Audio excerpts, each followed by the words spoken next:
message que Jésus avait prêché. Nous avons fait un effort pour ne rester que dans le message de Jésus. Il y a beaucoup d'aspects dans la Bible, il y a des histoires, il y a des miracles que Jésus a fait, mais il y a aussi le message que Jésus a prêché pendant tout le 3 ans et demi qu'il a passé en Israël. C'était très important que l'Église de Christ, l'Église de Dieu, ait connaissance de ce message-là. Alors ce message de la bonne nouvelle du royaume de Dieu veut tout simplement dire qu'il y avait un autre royaume avant, un royaume dans lequel nous étions, lorsque nous étions encore païens. C'est comme ça qu'Ésaïe a dit que nous étions errants et chacun suivait sa propre voie. Ça veut dire, quand on dit chacun suivait sa propre voie, c'est-à-dire nous étions dans des religions. La différence entre la religion et le christianisme, la religion est l'ensemble de dogmes, de rites, de pratiques, de coutumes, des exercices. Ça, c'est la religion. Dieu n'est pas dans toutes ces choses-là. Le christianisme, c'est un mode de vie. Le christianisme, c'est une réalité dans laquelle nous vivons chaque jour. C'est comme ça que pour nous, notre identité n'est pas dans ce que nous portons. Notre identité n'est pas dans les signes extérieurs que nous pouvons manifester. Notre identité se trouve scellée dans nos cœurs. Même le royaume de Dieu en question, vous ne le verrez pas. Le royaume de Dieu ne vient pas de manière à frapper le regard. Le royaume de Dieu, lui, quand il vient, il est plus dans le cœur du croyant. C'est une vie, la vie du croyant. C'est une expérience personnelle avec le Christ. C'est comme ça que vous allez vous rappeler, lorsque Jésus donnait la parabole d'un semeur qui sortit pour s'aimer, il avait mis du blé et quelques temps après, la nuit, ils sont allés dormir. Le lendemain matin, quand ils se réveillent, les serviteurs constatent qu'il y a aussi l'ivraie qui a poussé. La Bible dit l'ennemi est passé la nuit pour s'aimer aussi l'ivraie. Quand le diable est venu pour s'aimer, le malin est venu pour s'aimer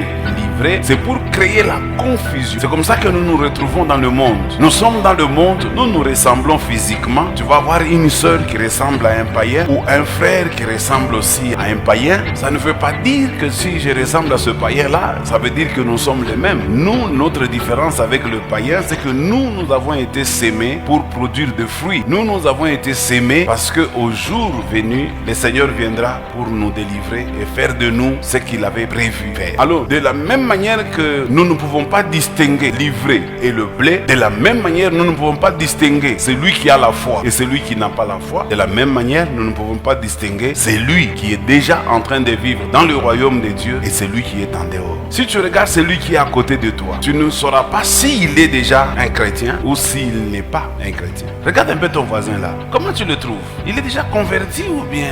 Parce que nous les hommes, nous jugeons selon les apparences, n'est-ce pas? Et même la Bible dit que vous les hommes, vous regardez ce qui frappe le regard. Vous les hommes, vous regardez ce qui frappe le regard. Ce que nous devons beaucoup plus travailler, ce n'est pas l'apparence. Nous devons travailler les cœurs. Nous devons être sûrs que notre cœur est sauvé.